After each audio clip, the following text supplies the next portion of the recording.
Hello and welcome. This is a drink called How Make Carbonated Maple Hot Chocolate Lime with Milk. First thing you gotta do is you open up this hot chocolate mix, maple, and you put 1 spoon into this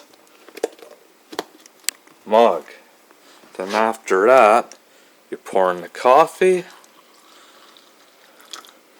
and after that, you pour in the milk, and last but not least, you pour in the lime sparkling water. And gonna let it sit for a little bit, the bubbles.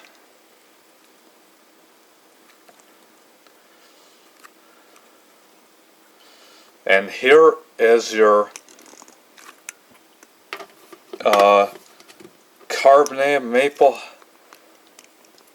hot chocolate lemon lime, which is considered carbonated maple mocha